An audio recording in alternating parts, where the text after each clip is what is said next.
But the old country is no longer Austria. So our first stop on our search for Felizienthal took us not to Vienna, but to Kiev, capital of Ukraine. A large industrial city, Kiev sprawls on either side of the Dnieper River, which from 1919 to 1943 formed the border between communist East Ukraine and the democratic West Ukraine. Although all of Ukraine was communist from 1943 to 1991, in many ways these two parts of the country have very different histories. Today you see evidence of the old regime in the statues and monuments and in the crumbling utilitarian infrastructure. Since liberation in 1991, there has been very little reinvestment in streetcars and roads, for example. And the contrast between Kiev's 19th century heritage and communism's hierarchy of function over form is readily apparent. Ой, ты песня, песенка девичья, ты лети за ясным солнцем свет, и бойцу на дальнем пограничье от Катюши передай привет. There are also key linguistic differences among Ukrainians. In Kiev, most people speak Russian, whereas in the West, especially in the Lviv area, people are proud to speak Ukrainian. We were not aware of the language issue when we hired a car and driver at the Kiev airport for the 8-hour drive to Lviv. As it happens, Sergei, our driver, spoke Russian. To help pass the time on the drive, we asked him to teach us a few words. Little did we know that we would raise eyebrows later on when the few words we had learned came out of our mouths in Russian. Fortunately, dobre, which means good, is common to both languages, and that would serve us quite well. However, dobre utro, or good morning in Russian, would get us no more than a curt nod in Lviv, whereas dobre day elicited a smile and a pleasant dobre day in return. Of course, having lived among Ukrainians in Saskatchewan and Alberta, I knew a couple of words before I left, but on this trip, I wanted to rediscover Ukrainians on their home turf. Because back in Saskatchewan when I was growing up, Ukrainians were them, and Austrian Germans were us. However, during our short visit to Ukraine, I discovered that, to a very large extent, them is us. For one thing, as we sped along the road to Lviv, the countryside looked just like our prairie provinces. Although I knew that 80% of Ukraine is arable land, I had not expected it to look so similar. The wide open spaces and large fields could have been anywhere from Winnipeg to Red Deer. The roads, however, are another matter. Although this 4-lane between Kiev and Lviv is quite good overall, Ukrainian roads are among the worst in the world, with drivers punishing their vehicles mercilessly.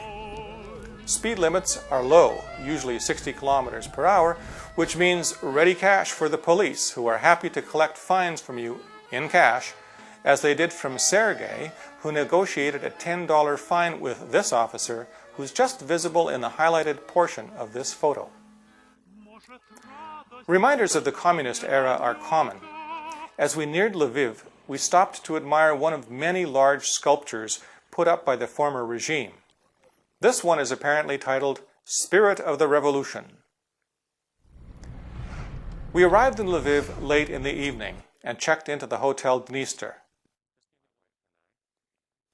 And we awoke to find ourselves overlooking a beautiful park just across from our hotel.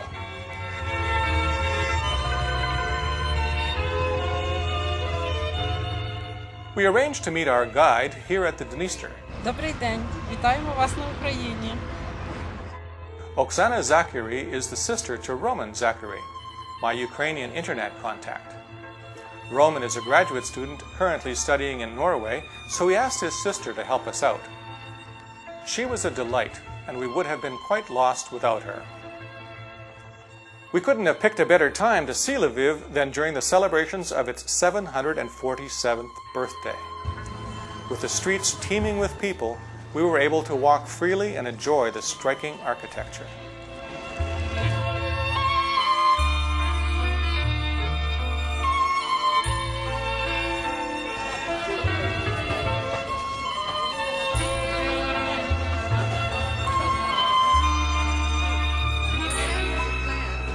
What is it in Ukrainian? Проспект Свободи. Ah, okay. Freedom Street.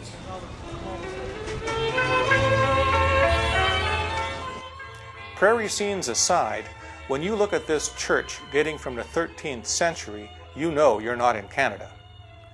However, the architecture of the university and public buildings, such as the Opera House, are more than a little reminiscent of Austria rather than Ukraine. The architecture of the Grand Hotel clearly reflects Austrian architecture, which is not surprising. The Grand is famous for its cuisine, so we stayed for dinner. Here and throughout our stay in the Lviv area, it became increasingly clear that, Austrian or Ukrainian, the food we ate as children in Canada looks, tastes, and is exactly like the food we were eating here. At the Grand, I enjoyed mushroom and potato-filled pierogies with sour cream that were so good I nearly wept. Mary ordered potato pancakes with mushroom sauce that would have fooled my own father if I told him my mother made them. Although the Grand Hotel represents the finest dining in the area, the food was outstanding everywhere we ate. Borscht, just like home, can be had anywhere, as can pierogies, which you have to order as vareniki. Poppy seed cake is common and delicious. Back at the Dniester, we're about to settle in for the daily breakfast buffet, which is included in the price of the room.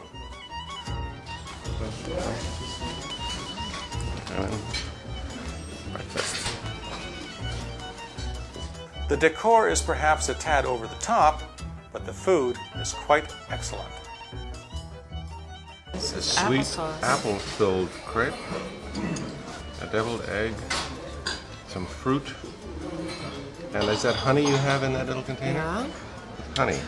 And blackcurrant jam. Blackcurrant jam and juice. All this comes complete with your room. We all know how hard our grandfather Maximilian Lang, worked to develop his own strain of apple, the Saskatchewan apple, a Lang apple. He was very big on fruit. Most of the family was. In fact, I can recall from when I'm young, whenever the fruit came in, that was a big deal. Well, it is here too. And there's all kinds of fruit. Behind me, the apple trees that are blooming everywhere. There are plum trees in bloom and pears in bloom. Oksana organized another car and driver for us, and we bid farewell to Lviv and continued our trek to Felizienthal. Our new driver, Woba, is from Berezhan, Oksana's hometown, about an hour from Lviv. We were headed for a bed and breakfast in Truskavets, which is about halfway to our ultimate destination, as we were told there would be no accommodation beyond that point. The countryside becomes more rolling as we approach Truskavets and nearer to the Carpathian Mountains. Truskavets is not unlike Banff in Canada, and it's famous for its mineral hot springs. People come here from far and wide to take the waters, hoping for healthful benefits.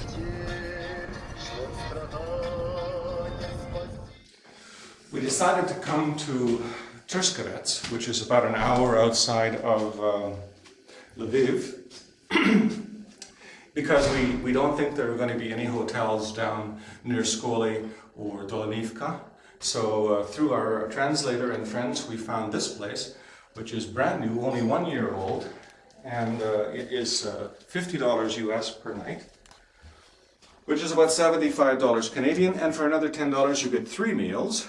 We've had some and they're excellent, and this is what it's like. Over here we have all the papers for all the research that I'm bringing, and if you come in, I'll show you more. In some ways it's typical, in some ways it's not. This is a very nice room. It comes with a fridge. We haven't figured out how to plug it in.